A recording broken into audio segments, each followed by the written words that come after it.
গতদিন আমরা যেটা দেখছিলাম সেটা হলো মেজর লস। মেজর লস যেটা আমাদের পাইপ ফ্লোর জন্য হচ্ছিল সেটা মেজর লস। আমরা বলছিলাম যে আমাদের কিছু মাইনর লসও হয়। তো মাইনর লস গুলো অ্যাকচুয়ালি কি জন্য হয় সেটাকে আমরা জানি।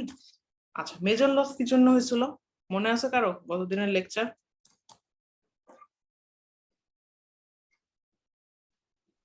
মেজর লস কেন হয়েছিল?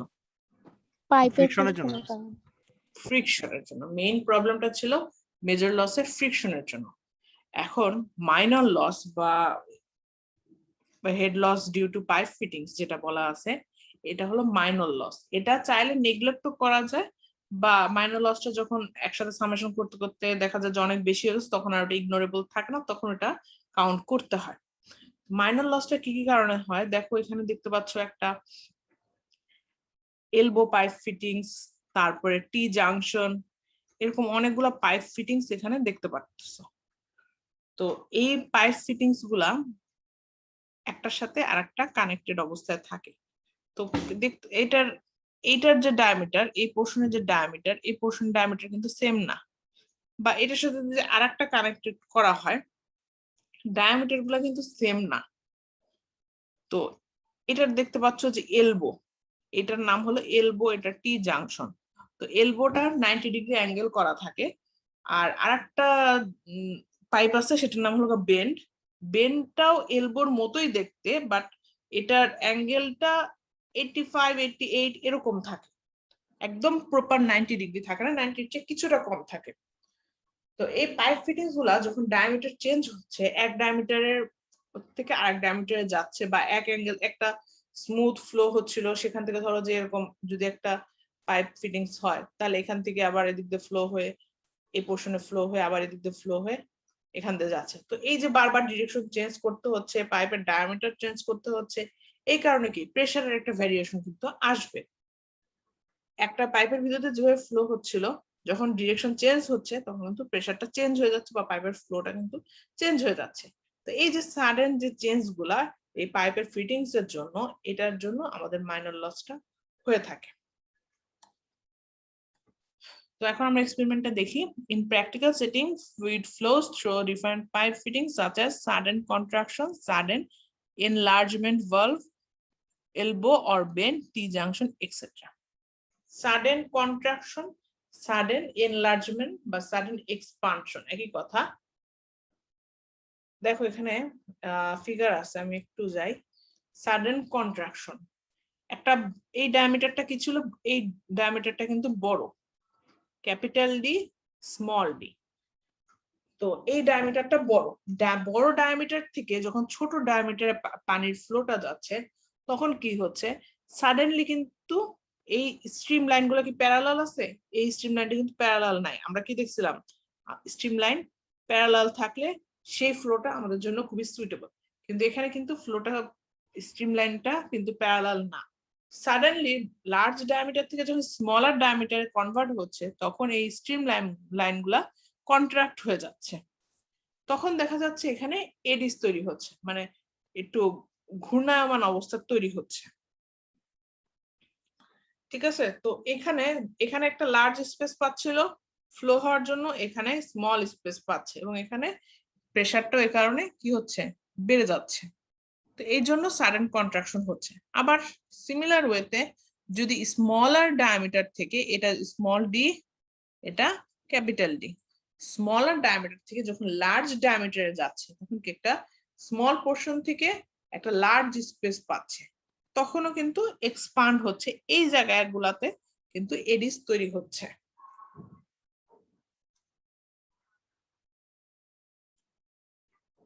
তো এই যে সাডেন চেঞ্জ হচ্ছে, sudden change in the flow path result in secondary flow pattern denoted as separation region, vena contracta। Vena contractor নিয়ে তোমাদের নতুন করে কোনো কিছু বলার নাই, মিডের পর থেকে আমি ভেনা কন্ট্রাক্টর নিয়ে অনেক কথা বলছি। ভেনা কন্ট্রাক্টর কি বলতো, এখন তো তোমাদের ভেনা কন্ট্রাক্টর কি জানা উচিত।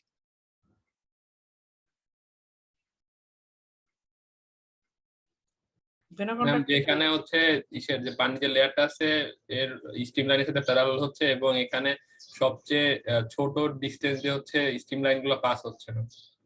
মানে এরিয়াটা আমরা ছোট পাবো, তাই তো? হ্যাঁ তো ভেনা এবং এখানে ফ্লোটাও মিনিমাম পাবো।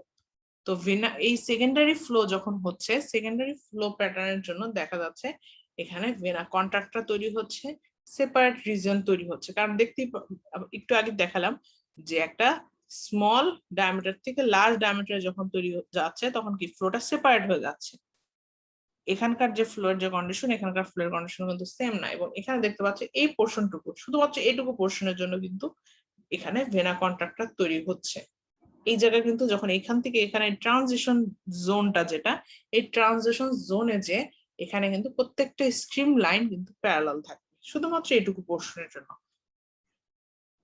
Vortices and eddies occurs in this region, যেটা অলরেডি বলছি, consuming energy and result in observation of pressure drop.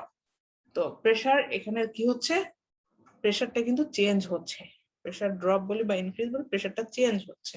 Pressure এই চেঞ্জের জন্য এখানে কিন্তু এই যে সার্কুলেশন বলো বা রোটেশন বলো, এয়ার রোটেশন, সেই জিনিসগুলো এখানে কিন্তু আমরা পাচ্ছি। এখানে একটা ঘূর্ণির সৃষ্টি হয়। এই ঘূর্ণনের জন্য দেখা যায় যে যেটাকে আমরা এডিস বলতেছি, এডিস বা বডিস, এই পোর্শন গুলাতে এই এডিস গুলা তৈরি হচ্ছে এই প্রেসারের আপ ডাউনের জন্য। Pressure drop, large pressure drops are observed as fluid is forced through non-streamlined passages. যেখানে প্রেসারটা সবচেয়ে বেশি কখন চেঞ্জ হয়, এখানে কিন্তু প্রেসার চেঞ্জ হচ্ছে না। প্রেসারটা চেঞ্জ হচ্ছে যখন এই স্ট্রিমলাইনটা যখন চেঞ্জ হয়ে যাচ্ছে, ধরো যে স্মল ডায়ামিটার থেকে যখন লার্জ ডায়ামিটারে যখন ফ্লোটা যাচ্ছে তখন দেখা যাচ্ছে যে এইটুকু পোর্শন কিন্তু প্যারালাল, এখানে ভেনা কন্ট্রাক্টটা তৈরি হচ্ছে। কিন্তু যখন স্ট্রিমলাইনটা বের হয়ে যাচ্ছে তখন কিন্তু কোনোটার সাথে কোনো প্যাটার্নে কিন্তু মিল নেই। এখানে কিন্তু এইটুকু পোর্শন দেখা যায় টোটালি এলো পাথারি ফ্লো হচ্ছে, কারণ এখানে একটা এডিস তৈরি হচ্ছে, তারপর এখানে স্ট্রিমলাইন গুলা কোনোটাই প্যারালাল না।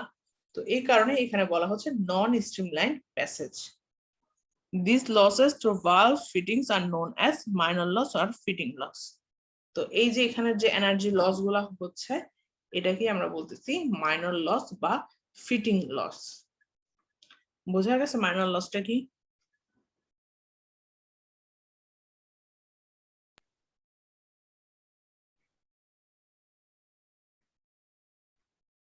তোমরা কি এটুকু বুঝতে পারছো? Yes, ma'am. আচ্ছা, due to separation of flow, the fluid energy reduces in the downstream of the component than the upstream. যদি এখান থেকে এটা ফ্লো হয় তাহলে এটা কি হচ্ছে, এটা ডাউনস্ট্রিম আর এটা আপস্ট্রিম। তো দেখা যায় যে আপস্ট্রিমের যে ফ্লুইডের এনার্জি সেটা তুলনামূলক কমে যায়, আর আর ডাউনস্ট্রিমের যে এনার্জিটা সেটা তুলনামূলক কমে যায় আপস্ট্রিমের যে এনার্জি। কারণ আপস্ট্রিমেই তো এখানে একটা নর্মাল এখানে একটা ফ্লো হচ্ছিল, সাডেন চেঞ্জ হয়েছে, আপস্ট্রিমে যায় সাডেন চেঞ্জ হয়েছে, তখন কি এনার্জি চেঞ্জটা সেখানে কিন্তু বেশি হবে। এখানে তো এনার্জি চেঞ্জটা এখানে তো একটা নর্মাল একটা ইকুইলিব্রিয়াম কন্ডিশনে ফ্লো করতেছিল, কিন্তু সাডেন চেঞ্জটা হয়েছে যখন এই ডাউনস্ট্রিম থেকে আপস্ট্রিমে গেছে তখন সাডেন চেঞ্জ হচ্ছে। সেম জিনিস, যদি ডায়ামিটার বেশি থাকে, যদি কন্ট্রাকশন না, যদি কন্ট্রাকশন হয় তাহলে এখান দিয়ে ফ্লো হচ্ছে, এটুকু পোর্শন কিন্তু ফ্লো গুলা সেম ছিল। যখন এখান থেকে স্মল ডায়ামিটার ইনসার্ট করতেছিল এই পোর্শনে কিন্তু পানিটা সিমিলার ওয়েতে ফ্লো করতেছিল। যখন এই লার্জ পোর্শন থেকে স্মলার পোর্শনে কন্ট্রাক্ট হচ্ছে সেই পোর্শনে কিন্তু এটা তখন ডাউনস্ট্রিম হয়ে যাবে, এটা তখন আপস্ট্রিম। তখন কিন্তু এই ডাউনস্ট্রিম থেকে যখন আপস্ট্রিমে চেঞ্জ হচ্ছে তখন আমাদের এনার্জিটা বেশি চেঞ্জ হচ্ছে বা বেশি এনার্জি প্রয়োজন হচ্ছে। Friction losses are avoided since the length of pressure measuring points are comparatively small. তো দেখা যায় যেখানে যে ফ্রিকশন, আমরা ফার্স্টে বলছি যে মাইনর লস যখন আমরা হিসাব করছি এখানে তো ফ্রিকশন লসের কথা আসবে না। ফ্রিকশন লসের কথা কেন আসবে না দেখো, আমরা কি অ্যাপ্লাই করি এখানে, বার্নৌলিস থিওরামটা। তো বার্নৌলিস থিওরাম যখন অ্যাপ্লাই করি এই পয়েন্টে অ্যাপ্লাই করি, এই পয়েন্টে অ্যাপ্লাই করি, এটা যদি 1 দেই এটা 2 দেই, এই দুইটা পয়েন্টে বার্নৌলিস থিওরাম অ্যাপ্লাই করি। সেম জিনিস যদি এক্সপানশনের কথা চিন্তা করি, তো এই স্ট্রিমলাইনে একবার বার্নৌলিস থিওরাম অ্যাপ্লাই করা হয়, এই স্ট্রিমলাইনে বার্নৌলিস থিওরাম অ্যাপ্লাই করা হয়।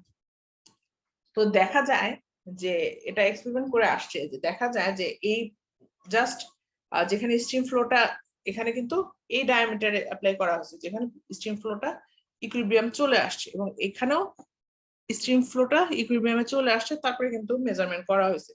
তো সেই ক্ষেত্রে দেখা যায় যে এখানে অনলি ফিটিং এর জন্য যে লস বা মাইনর লস যেটা সেটা পাওয়া যাচ্ছে, ফ্রিকশন লসটা খুবই নেগলিজিবল হয়। এই কারণে এই কন্ডিশনের জন্য আমরা ফ্রিকশন লসটা নেগলেক্ট করলেও আমাদের প্রবলেম হবে না।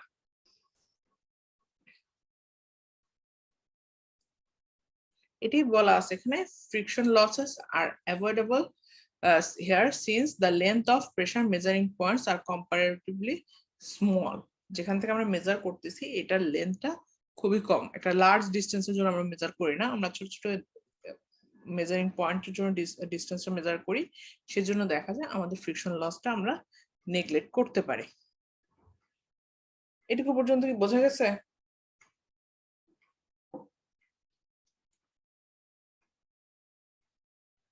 Yes, ma'am. আচ্ছা, এই পাইপ ফিটিংস এগুলো নিয়ে থিওরিতে তোমরা অনেক ডিটেলসে পড়বা, এগুলা থিওরিতে তোমাদের আছে। আমি এখানে আমার ল্যাবের জন্য যতটুকু দরকার ততটুকু আমি দেখাচ্ছি। আর শুধু যে মাইনর লস শুধুমাত্র সাডেন কন্ট্রাকশন বা সাডেন এনলার্জমেন্ট বা এখানে আমরা আরেকটা দেখবো যে বেন্ড, তো এটার জন্যই যে হয় শুধুমাত্র তা না। তোমরা যখন থিওরি পড়বা তোমরা থিওরিতে দেখবা যে সাডেন এনলার্জমেন্ট, সাডেন কন্ট্রাকশন, তারপরে obstruction in pipe, entrance to a pipe, তারপরে exit of a pipe, bend, তারপরে ভেরিয়াস পাইপ ফিটিংস, এইরকম অনেক রিজন পাবা। মাইনর লস কি শুরু করা হয়েছে থিওরিতে?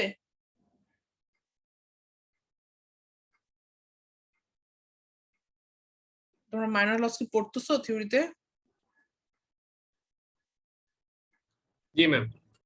আচ্ছা, তাহলে তো ওখানে দেখবা যে শুধুমাত্র আমি এখানে দুইটার কথা বলতেছি বা তিনটার কথা বলতেছি, শুধু এই কয়টা মাইনর লস না, মাইনর লস এখানে আরো আছে, বাট আমরা ল্যাবে বা সবচেয়ে বেশি ভ্যারিয়েশন পাই বা ডাটা সবচেয়ে বেশি, মানে মাইনর লস তো চাইলে আমরা বললাম যেটা চাইলে নেগলেক্ট করা যায়, কিন্তু যখন দেখি যে একসাথে সামেশন করে অনেক বেশি চলে আসে তখন আসলে নেগলেক্ট করার মতো থাকে না, তখন এটা কাউন্ট করতে হয়। তো আমরা ল্যাবে তিনটা টাইপস এর মাইনর লস নিয়ে কাজ করি, কন্ট্রাকশন, এক্সপানশন আর বেন্ডিং, এই তিনটা নিয়ে আমরা কাজ করি। এছাড়াও তোমরা থিওরিতে পড়বা আরো অনেকগুলো পড়বা, আমি তো অলরেডি বললামই। তো প্র্যাকটিক্যাল অ্যাপ্লিকেশনটা দেখি। In any pipe network there may sudden change in pipe diameter. Usually এটা হবে পাইপের চেঞ্জ, তুমি একটা বাসা বাড়িতে যখন পাইপের লাইন দিবা তোমার পক্ষে কখনোই সম্ভব হবে না সেম ডায়ামিটার দিয়ে ফুল বাসা কমপ্লিট করতে, অবশ্যই চেঞ্জ হবে। মেইন পাইপ লাইনটা অবশ্যই একটু পাইপটা ডায়ামিটার বেশি থাকবে, সাপ্লাই লাইন গুলা দেখা যায় তুলনামূলক ডায়ামিটার কম থাকে। এই যে চেঞ্জ গুলা হচ্ছে বা ডিসচার্জের ক্ষেত্রে তখন ওখানে দেখা যায় যে ডায়ামিটারটা আরেকবার চেঞ্জ হচ্ছে। তো কখনোই ফুল বিল্ডিং তুমি এক পাইপ দিয়ে বা এক ডায়ামিটার পাইপ দিয়ে তুমি শেষ করতে পারবা না, অবশ্যই সেখানে ভ্যারিয়েশন থাকবে। তো সেই জন্য দেখা যায় যখনই ভ্যারিয়েশন থাকতেছে তখনই আমাদের হেড লস আসতেছে, কারণ ভেলোসিটি হেড, হেড লস কি, velocity head, pressure head, elevation head, এই তিনটার যোগফল হলো হেড লস, সেটা অবশ্যই আমরা পাবো। তারপরে সেটা সেই লস গুলো, আমাদের বিভিন্ন টাইপের লস আছে সেই লস গুলো ক্যালকুলেট করতে হবে, সেখান থেকে আমরা এই মাইনর লসটা আমরা বের করতে পারবো। তো এটি আমরা আসলে প্র্যাকটিক্যালি ভাবে ইউজ করে থাকি। এখন আসে loss due to sudden contraction. যেটা বললাম যে একটা লার্জ ডায়ামিটার থেকে যখন একটা স্মল ডায়ামিটারে পানির ফ্লোটা হচ্ছে তখন কি হয়, তখন কিন্তু এই স্ট্রিম লাইন গুলো তো প্যারালাল থাকে না, এখানে কিন্তু জাস্ট এই জয়েন্টের পোর্শনটা দেখানো হয়েছে, তোমাদের ফুল পোর্শনটা দেখানো হয়নি। বাট ভেবো না যে পাইপ এতটুকু, পাইপ কিন্তু এখানেও আরো পোর্শন আছে, এখানেও আরো পোর্শন আছে। তো এদিক থেকে যখন ফ্লো হচ্ছিল তখন স্ট্রিম লাইন গুলো কিন্তু প্যারালাল ছিল, কিন্তু যখন এখানে ডায়ামিটারটা চেঞ্জ হচ্ছে, এই লার্জ ডায়ামিটার থেকে স্মল ডায়ামিটারে যখন যেতে হচ্ছে পানিটাকে, তখন এখানে প্রেসার ড্রপ হচ্ছে এবং প্রেসার ড্রপ হয়ে এখানে ডাউন স্ট্রিম থেকে আপস্ট্রিমে এখানে ফ্লোটা যাচ্ছে, এই কর্নার গুলোতে এডিস তৈরি হচ্ছে, এই যে লার্জ পাইপ থেকে স্মলার পাইপের দিকে পানির ফ্লো হচ্ছে, এটার জন্য কি হচ্ছে, হুট করে একটা কন্ট্রাকশন হচ্ছে, এটাই বলা হয়েছে এখানে।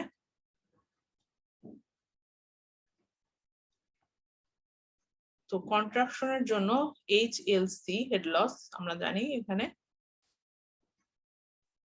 প্রেসার হেড, দুইটা পাইপের প্রেসার হেডের ডিফারেন্স, দুইটা পাইপের ভেলোসিটি হেডের ডিফারেন্স।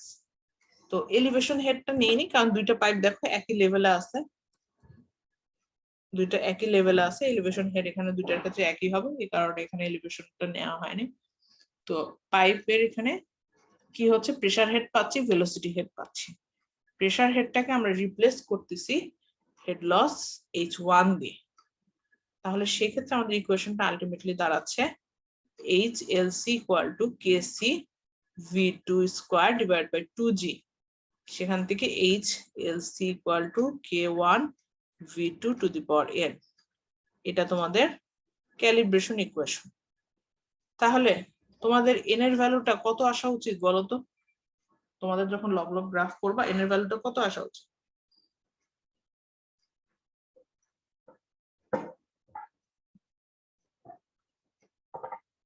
হ্যালো,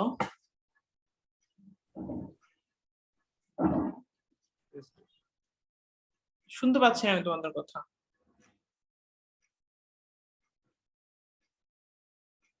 হ্যালো,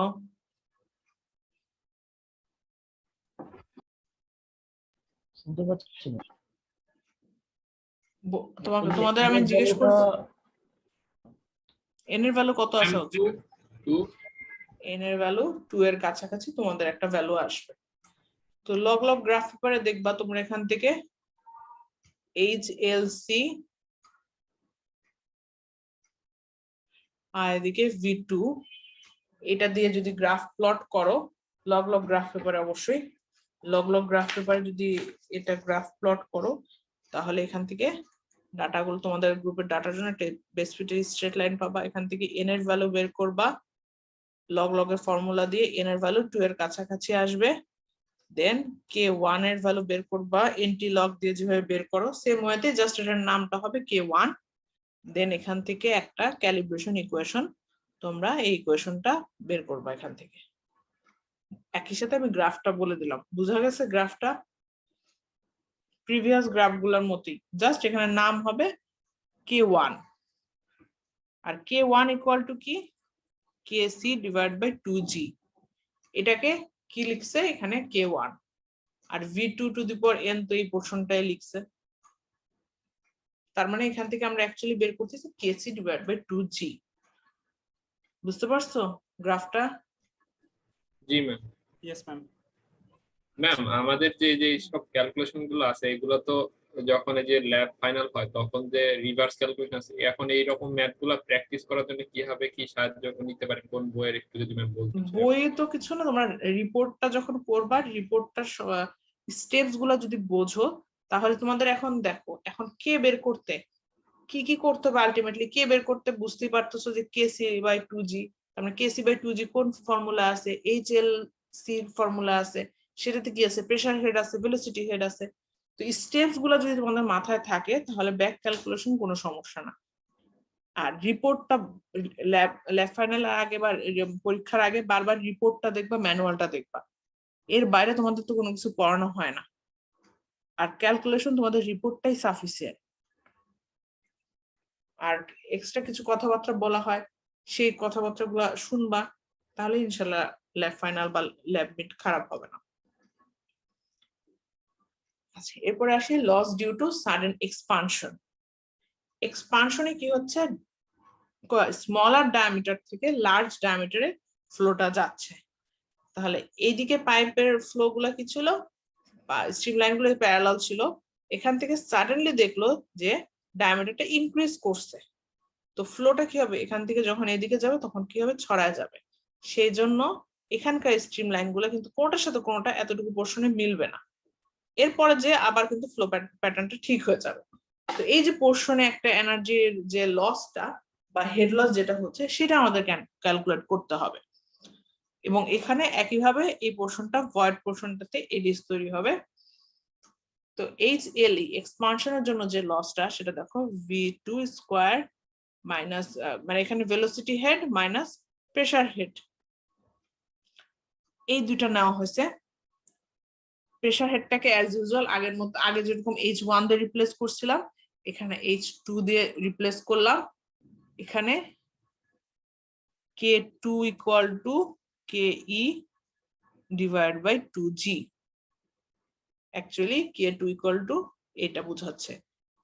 এখানে n এর ভ্যালু কত হবে তোমাদের?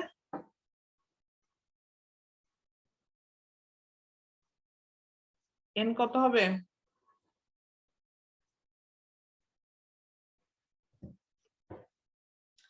তোমরা কি ক্লাস করতেছো আজও?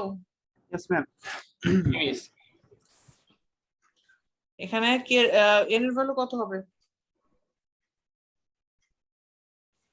ম্যাম 2। আচ্ছা, এখানে n এর ভ্যালুটা এখানেও 2 পাচ্ছে। তো এই দুইটা হলো HLC HLE। এখন বলো তোমাদের তো এই দুইটা আজকে রিপোর্টে করবা, HLE বড় আসা উচিত নাকি HLC বড় আসা উচিত?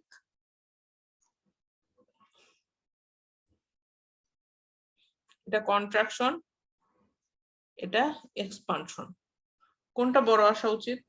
Ma'am HLC। আচ্ছা, কেন? ম্যাম ডায়ামিটার এখানে কম সেজন্য, আর ডায়ামিটার কমে গেলে ম্যাম হেড লস বেড়ে যায়।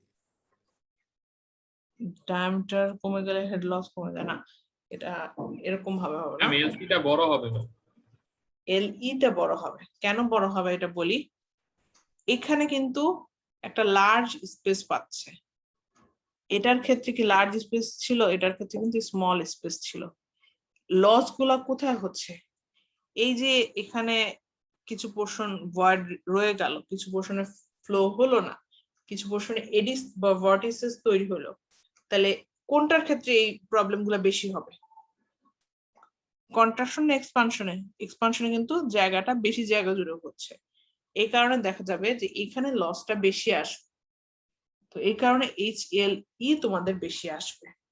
তোমরা নিজেরা এক্সপেরিমেন্ট যখন করবা তখন দেখবা যে কোনটা তোমাদের বেশি আসতেছে, সেটা কমেন্ট করবা ডিসকাশনে। যদি সেটা বেশি না আসে, কেন আসলো না সেটা কমেন্ট করবা।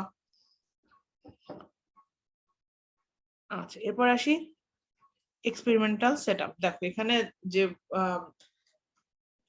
কন্ট্রাকশনের এক্সপানশনের যে হেড লসটা সেটা এখানে ফিগার দিয়ে দেখানো আছে। প্রথম পাইপের ক্ষেত্রে দেখো এটার হেড লসটা, টোটাল হেড লসটা আমরা এখানে কোথাও একটা পাবো, তাই তো? এতটুকু ভেলোসিটি হেড, এতটুকু প্রেসার হেড এখান থেকে।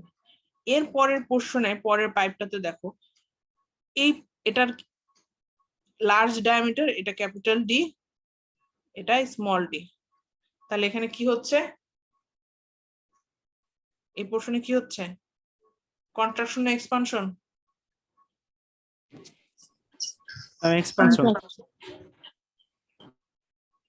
লার্জ ডায়ামিটার থেকে ম্যাম কন্ট্রাকশন। কন্ট্রাকশন, এটুকু কন্ট্রাকশন হচ্ছে। কন্ট্রাকশনের সময় দেখো এখানে ছিল, এখান থেকে এতটুকু ছিল প্রেসার হেড, এখানে প্রেসার হেডটা কমে গেছে, ভেলোসিটি হেডটা বেড়ে গেছে। এখান থেকে ভেলোসিটি হেড এখানে বেশি না, তার মানে এখানকার পোর্শনের কিছু প্রেসার হেড কনভার্ট হয়েছে ভেলোসিটি হেডে। কারণ কি, আমরা কি জানি শক্তির নিত্যতা সূত্র, যে কোনো কিছুরই কোনো ওয়েস্ট নাই, একটা অবস্থা থেকে জাস্ট আরেকটা অবস্থা কনভার্ট হয়। তো কন্ট্রাকশনের সময়, এই পোর্শন থেকে কন্ট্রাকশনের সময় দেখা গেছে এই ভেলোসিটি হেডটা তুলনামূলক কিন্তু বড়, আর এই প্রেসার হেডটা তুলনামূলক ছোট। তার মানে এখানকার প্রেসার হেডটা কনভার্ট হয়েছে এই ভেলোসিটি হেডে। পরের পোর্শনটা, এটার ডায়ামিটার, এটা এটা এখানে কি হয়েছে? এই পোর্শনে স্মল ডায়ামিটার এক্সপানশন, এখানে এক্সপানশন হয়েছে। তাহলে এক্সপানশনের সময় আবার দেখো এখানে আবার এটার তুলনায় প্রেসার হেডটা বেড়ে গেছে, ভেলোসিটি হেডটা কমে গেছে। তাহলে এখানে আবার কনভার্ট হয়েছে, এখানে আবার ভেলোসিটি হেডটা প্রেসার হেডে কনভার্ট হয়েছে, কারণ ভেলোসিটি হেডটা কিন্তু বেশি ছিল, এখানে কিন্তু ভেলোসিটি হেডটা কমে গেছে। তো এখানে প্রেসার হেডটা আলটিমেটলি এখানে কোথাও একটা পাওয়া যাবে, এটার ক্ষেত্রে প্রেসার হেডটা টোটাল প্রেসার, টোটাল হেড যেটা এখানে এখানে কোথাও একটা পাওয়া যাবে। টোটাল হেডের কথা বলছি, এটার ক্ষেত্রে টোটাল হেডটা এখানে পাওয়া যাবে, এটার ক্ষেত্রে টোটাল হেডটা এখানে পাওয়া যাবে, এটার ক্ষেত্রে টোটাল হেডটা এখানে পাওয়া যাবে। তাহলে এই যে হেডের যে ডিফারেন্সটা, এটাই যদি আমরা নেই তাহলে এটা এক্সপানশনের জন্য যে হেড লস সেটা, এবং এটার যদি আমরা ডিফারেন্স নেই তাহলে কন্ট্রাকশনের জন্য যে হেড লসটা সেটা। এটা ফিগারটা বোঝা গেছে? Yes, ma'am. আচ্ছা, এরপরে এলবোর জন্য যে আমি বলছিলাম যে এখানে তিনটা টাইপস এর লস আমরা দেখবো, এখানে এলবোর জন্য যেটা সেটা আমরা একটু দেখি। আচ্ছা, এখানকার একটু পার্থক্য আছে, এখানকার পার্থক্যটা একটু দেখো। এখানে প্রত্যেকটা পাইপের ডায়ামিটার 10 মিলিমিটার পাইপ, ডায়ামিটার বলেই দেওয়া হয়েছে 10 মিলিমিটার। এখানে কি ডায়ামিটারের কোনো ভ্যারিয়েশন আছে?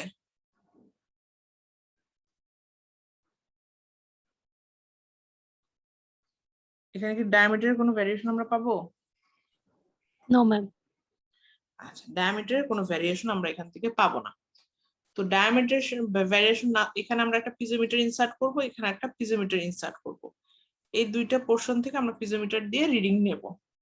এখানে ডায়ামিটারের কোনো ভ্যারিয়েশন পাচ্ছি না, যেহেতু প্রত্যেকটা পাইপ এখান থেকে ডায়ামিটার সেম, এখান থেকে এই ডিসটেন্স ট্রাভেল করতে হবে, আবার এখান থেকে এই ডিসটেন্স ট্রাভেল করতে হবে, এখান থেকে এই ডিসটেন্স, এখান থেকে এই ডিসটেন্স।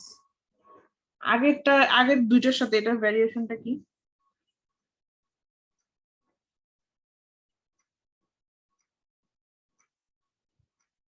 ম্যাম এখানে কোনো কন্ট্রাকশন বা এক্সপানশন নেই। না, সেটা তো নাই, ঠিক আছে, কিন্তু আগের পাইপ ফিটিংস এর থেকে এটার একটু ভ্যারিয়েশন আছে। কি ভ্যারিয়েশন এটা একটু দেখো তো।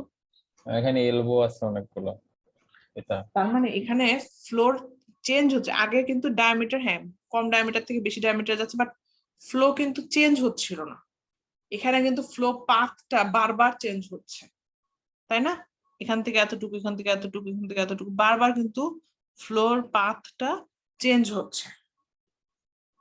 তো এটার ক্ষেত্রে আমাদের যেটা করতে হবে এখন, এইখানে ফ্রিকশনটা কাউন্ট করতে হবে, কারণ এখানে অনেক দূর ট্রাভেল করতে হবে, প্লাস এখানে দেখতে পাচ্ছ যে অনেকগুলো এলবো আছে। এখানে আমরা ফ্রিকশনের জন্য যে হেড লস সেটা আমরা কাউন্ট করব। বোঝা গেছে কেন ফ্রিকশনটা এখানে কাউন্ট করব? ইয়েস জি ম্যাম। ম্যাম। জি ম্যাম। তো এখানে যে টোটাল যে হেড লসটা সেটা আসবে HF প্লাস HM। এলবো গুলার জন্য এখানে আমরা মাইনর লস একটা পাবো প্রত্যেকটা এলবোতে, আর পাইপটা কিন্তু এতবার যে ফ্লো পাথ চেঞ্জ করতেছে সেটার জন্য কিন্তু আমরা একটা ফ্রিকশনাল যে লস সেটা আমরা এখান থেকে পাবো। তো এখান থেকে HE-টা বের করতে চাইলে HF প্লাস HM, তাহলে এখানে মানে টোটাল লস HE না দেই, এখানে HL ইকুয়াল টু, আচ্ছা HM, তাহলে এখানকার মাইনর লসটা আমরা কিভাবে বের করতে পারবো? HL minus HF। তো এটা পিজোমিটার দিয়ে রিডিং নিলে এখানে দেখা যাবে যে এখানে একটা আমরা হেড লস পাচ্ছি, আর এখান থেকে রিডিং নিলে দেখা যাবে এখানে একটা হেড লস পাচ্ছি। তো এই দুইটার যদি ডিফারেন্স করি আমরা এখান থেকে HL যেটা সেটা আমরা বের করতে পারবো, ঠিক আছে? আর HF বের করার একটা ফর্মুলা আমাদের শিখে আসছি, L/D V square divide by 2G। V square আমরা বের করতে পারবো, D এর ভ্যালুটা কত এখানে? 10 মিলিমিটার। 10 মিলিমিটার। আচ্ছা, ফ্রিকশন আমরা কিভাবে বের করব একটু পরে দেখাচ্ছি। L এর ভ্যালুটা আমরা কিভাবে বের করতে পারবো? দেখো, এখান থেকে এতটুকু ডিসটেন্স পিজোমিটার থেকে যতটুকু মেজারমেন্ট শুরু হয়েছে 90, প্লাস এখান থেকে এতটুকু 90, প্লাস এখান থেকে এতটুকু 180, এখান থেকে এতটুকু আবার 90, এখান থেকে এতটুকু সেম ডায়ামিটার 90, সেম লেন্থ 90। এভাবে টোটাল করলে আমরা এল এর ভ্যালুটা কিন্তু বের করতে পারবো। দেন আমরা এফটা বের করব। এল পর্যন্ত বের করাটা বুঝতে পারছো?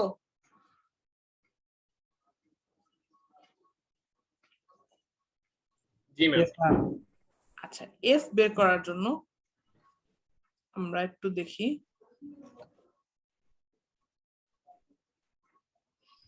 আচ্ছা, এখানে দেখতে পাচ্ছ যে লস ডিউ টু এলবো যেটা, সেটা যে বের করতে আমরা এখানে ডার্সিস, এই যে এইচ এফ এর যে ফর্মুলাটা, এটা গত ক্লাসে কিন্তু তোমাদের দেখাইছিলাম, এবং গত ক্লাসে আমি একটা তোমাদের রিপোর্টে ওখানে এবং ভিডিওতে আমি একটা কারেকশন দিছিলাম। তোমরা কি দেখছিলা? তোমাদের ক্লাসরুমে একটা কারেকশন দিছিলাম।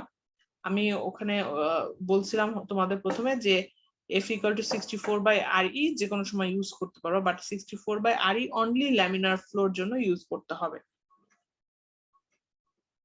এই কারেকশনটা কি দেখছিলা তোমরা ক্লাসরুমে? জি জি ম্যাম। ম্যাম। হ্যাঁ, পরীক্ষার সময় আসলে ভুল করো না। তোমরা শুধুমাত্র ফ্রিকশনের ডার্সি-ওয়েসবাজের যে ইকুয়েশন, সেটা তোমাদের একটু দেখায় আনি, যেহেতু টপিকটা আসলোই, যেহেতু গতদিন এখানে একটু মিস্টেক্স ছিল, তোমাদের একটু দেখাই আসি। এই যে ডার্সি-ওয়েসবাজের যে ইকুয়েশন এইচএফ এর, এই ইকুয়েশনটাই তো আজকে আমরা ইউজ করলাম। তো এই ইকুয়েশনে এটা দিয়ে এই ইকুয়েশনটা ইউজ করব আমরা যদি টার্বুলেন্ট ফ্লো হয় তাহলে, আর ল্যামিনার ফ্লোর সামনে আমরা হেজেন-পয়সলির ইকুয়েশনটা ইউজ করব এইচএল এর এটা, এবং এফ এর যে ফর্মুলা, টার্বুলেন্ট ফ্লোর ক্ষেত্রে আমরা এইএফ ইউজ করব, আর যদি ল্যামিনার ফ্লো হয় তাহলে এইএফ ইউজ করব। মনে থাকবে এটা? এটা কিন্তু গত দিনের কারেকশন ছিল। তার মানে এই দুইটা ইকুয়েশন আমাদের শুধুমাত্র টার্বুলেন্ট ফ্লোর জন্য, আর এই দুইটা ইকুয়েশন আমাদের ল্যামিনার ফ্লোর জন্য। তো আজকের ফ্লোটা তো অবশ্যই টার্বুলেন্ট, সেটা তো বুঝতেই পারতেছো। তো টার্বুলেন্ট ফ্লোর জন্য আমরা এফটা এখন কিভাবে মেজার করব দেখি। আমরা যেহেতু টার্বুলেন্ট ফ্লো, সে কারণে আমরা ডার্সি-ওয়েসবাজ ইকুয়েশন ইউজ করতেছি। এখন এফটা কিভাবে বের করব? আমরা এখানে বিভিন্ন টাইপসের পাইপ ইউজ করতেছি, তাই না? আমরা পাইপ প্লাস্টিকের হতে পারে, তারপরে স্টিলের হতে পারে, স্টেনলেস স্টিল হতে পারে, যে কোনো কিছু হতে পারে। পাইপের তো অনেক ম্যাটেরিয়ালের পাইপ তৈরি করা যায়। তো পাইপের ম্যাটেরিয়ালের উপর ভিত্তি করে এখানে রিলেটিভ রাফনেস, এটা তোমাদের কোশ্চেনে প্রোভাইড করে দেওয়া থাকবে, রিলেটিভ রাফনেসের একটা ফ্যাক্টর তোমাদের দিয়ে দেওয়া হবে। আর এখান থেকে তোমরা রেনল্ডস নাম্বারটা তো বের করা ইজি জিনিস, রেনল্ডস নাম্বার তো বের করতেই পারবা, আগেও তোমরা রেনল্ডস নাম্বার বের করছো। রেনল্ডস নাম্বারটা যদি বের করো, তারপরে এখান থেকে ধরো যে টার্বুলেন্ট ফ্লোর জন্য রেনল্ডস নাম্বার কত আসা উচিত? পাইপ ফ্লো 4000-এর বেশি। 4000-এর বেশি। 4000-এর বেশি। ধরো যে 5000, ঠিক আছে? 5000 রেনল্ডস নাম্বার পেলাম আমরা 5000, এটা আমি অ্যাজিউম করলাম। আর roughness coefficient epsilon divide by D পেলাম 0.002। ঠিক আছে, এখন তাহলে আমাদের এফ এর ভ্যালুটা কত হবে দেখো। 5000 মানে 10 two the power 10 cube. 10 cube কত? 10 কিউব মানে 1000। তাহলে এখানে এরকম কোন একটা জায়গায় তোমাদের 5000 আছে। তাহলে এখান থেকে উপরে একটা স্ট্রেট লাইন, ভার্টিক্যাল একটা লাইন টানলাম। এরপর এখানে তোমাদের কত ছিল? 0.02। তার মানে এই লাইনটা, এই যে এই লাইনটা এখানে কাট করছে। তাহলে এখান থেকে এখন যদি একটা লাইন টানো, তাহলে এই পয়েন্টটা থেকে ফ্রিকশনের ভ্যালুটা, এই যে এফ এর যে ভ্যালুটা, সেটা বের করতে পারবা। গ্রাফটা কি বুঝতে পারছো? তোমাদের রেনল্ডস নাম্বার বের করতে হবে। রেনল্ডস নাম্বার বের করে দেন তোমাদের রাফনেস কোএফিসিয়েন্ট যেটা দেওয়া থাকবে, সেটা যে সেই লাইন বরাবর একটা কাট করে দেন ওখান থেকে এই দুইটা লাইনের জয়েনিং পয়েন্ট থেকে লাইন টানতে হবে, এই যে এফ এর যে চার্ট দেওয়া সে পর্যন্ত। সেখানে আসার পর দেন ওখান থেকে তোমরা ভ্যালুটা বের করতে পারবা। এফ এর ভ্যালু বের করা বুঝতে পারছো?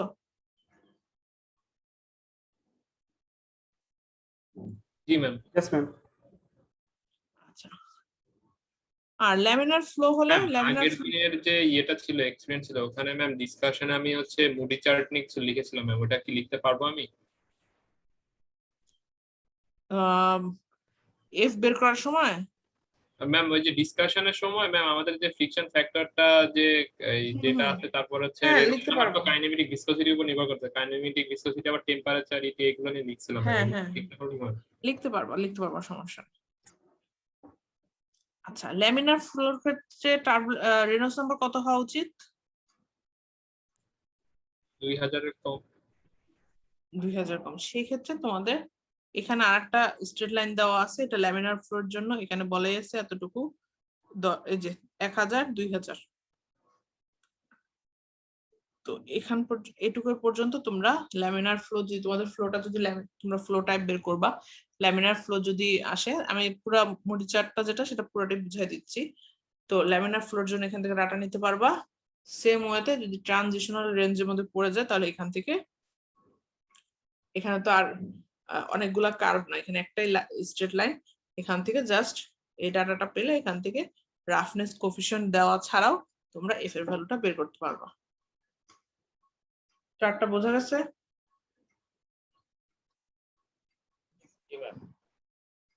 এখন তাহলে আমরা ফার্দার ক্যালকুলেশনে যাই। আচ্ছা, তোমাদের এখানে একটা জিনিস আবার বাদ পড়ে গেছে।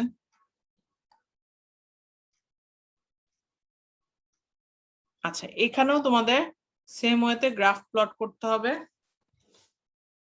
গ্রাফটা আসবে এদিকে কত, এটা হলো গা v1 v2 sorry v2 minus v1, এদিকে আসবে HLE, এখান থেকে একটা স্ট্রেট লাইন আসবে, n বের করবা, এন্টিলগ দিয়ে k2 বের করবা, দেন ক্যালিব্রেশন ইকুয়েশন আসবে HLE equal to k2 v2 minus v1 two the power n।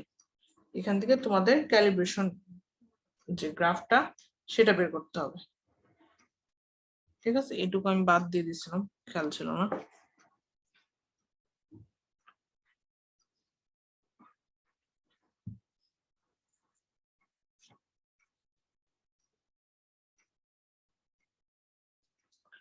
আচ্ছা, এখন আসি আমরা ক্যালকুলেশনে।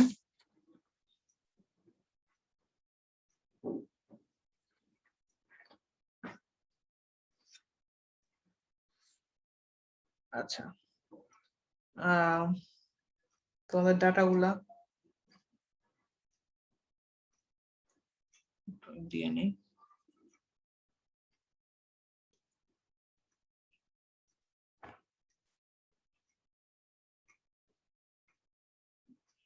আচ্ছা, ডাটাগুলো আমি বলে দিচ্ছি, শোনো।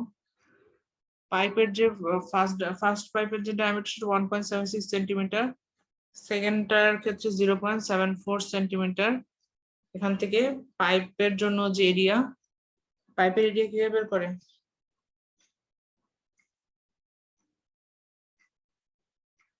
পাই/4 ডি স্কয়ার। হ্যাঁ, পাই/4 ডি স্কয়ার করে পাইপের দুইটা পাইপের এরিয়া বের করতে পারবা। ভলিউম সেন্টিমিটার কিউবে, 4 গ্রুপের 4টা ভলিউম দিছি, 4টা টাইম সেকেন্ডে দেওয়া আছে। ডিসচার্জ বের করবা, কিভাবে বের করবা এখান থেকে ডিসচার্জ? v/t। v/t, এখান থেকে ডিসচার্জ বের করতে পারবা। আচ্ছা, ডিসচার্জ বের করলে এখান থেকে ভেলোসিটি কিভাবে বের করতে পারবা বলো তো? q/a1। q/a1 q/a2 করে এখান থেকে ভেলোসিটি বের করবা। h1 h2 দিয়ে দিছি। আর হেড লস HLC বের করার ফর্মুলা কি ছিল কন্ট্রাকশনের জন্য?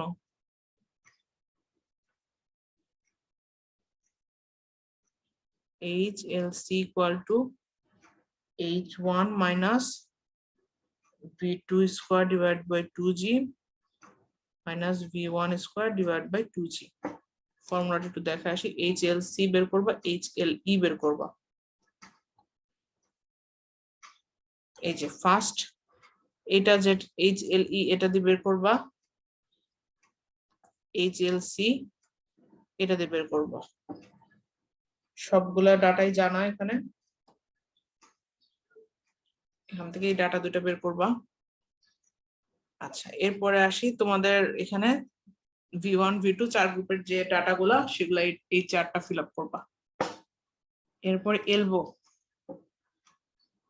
এলবোর জন্য ডায়ামিটার, পাইপের যে ডায়ামিটার, আচ্ছা এলবো 1 সেন্টিমিটার নিবা। আচ্ছা লেন্থ, এখানে লেন্থ লাগবে তোমাদের। আচ্ছা এরিয়া, এখান থেকে ডায়ামিটার দেওয়া থাকলে এখান থেকে এরিয়া বের করতে পারবা। এখান থেকে তোমরা ভি ডি, আচ্ছা ভি কিভাবে বের করবা বলো তো?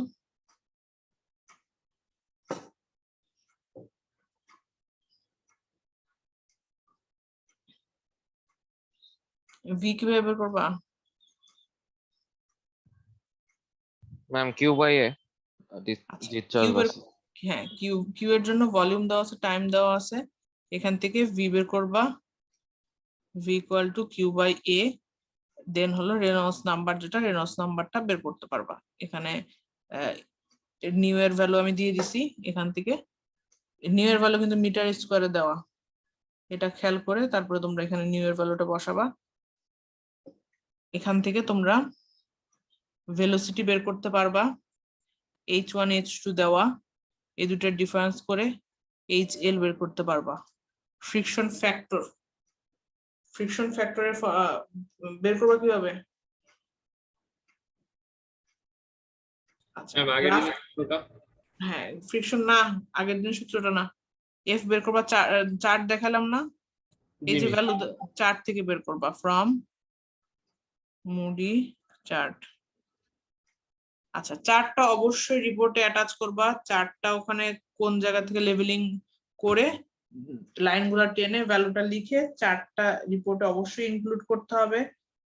আচ্ছা চার্টটা ইনক্লুড করবা এখান থেকে, তাহলে এফ এখান থেকে পাবা। এরপর head loss due to friction HF, HF এর ফর্মুলা দেখাইছি কি, F L by D V square divide by 2g। আচ্ছা ডি এর ভ্যালুটা আমি 1 সেন্টিমিটার, এটা কিন্তু আমি মন গড়া বানাইনি, 10 মিলিমিটার ছিল যে সেটাকে সেন্টিমিটারে কনভার্ট করে এখান থেকে ডি এর ভ্যালুটা দিয়ে দিচ্ছি তোমাদের। এল এর ভ্যালু পাবা কোত্থেকে? এল এর ভ্যালুটা একজন একটু করো তো ক্যালকুলেটরে, কত আসে দেখো তো এলটা।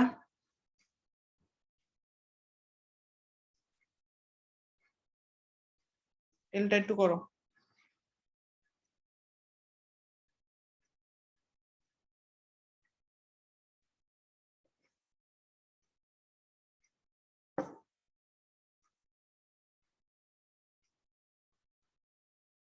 Ma'am 464 millimetre. কত আসে? 464 মিলিমিটার ম্যাম। না না এটা আসার কথা না। ম্যাম 540 540, হ্যাঁ 540 আসবে, মিলিমিটার। হ্যাঁ 540 মিলিমিটার। তাহলে এখান থেকে এল পাবা, তোমরা এটা কনভার্ট করে নিও। আচ্ছা এটাও আমি ডায়ামিটারটা মিলিমিটারে দিই, তাহলে তোমরা বুঝতে পারবা, না হলে তোমরা দেখা যাবে পরীক্ষার সময় আবার বুঝে নিয়ে যে এটা ডায়ামিটার কিসের দাও। 10 millimetre standard value, L equal to 540 millimetre. কত নম্বর ফিগার? এটা ফিগার থেকে পাইছি এটা আমরা, ফিগার 4, ফ্রম ফিগার 4।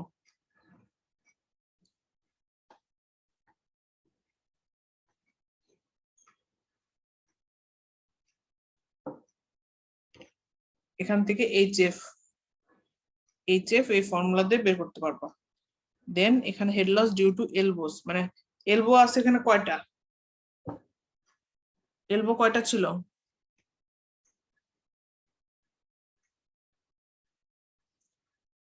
ভুলে গেছো? 4টা। 4টা এলবো ছিল, এই যে দেখো 4 এলবো, 1টা 2টা 3টা 4টা, 4টা এলবো ছিল।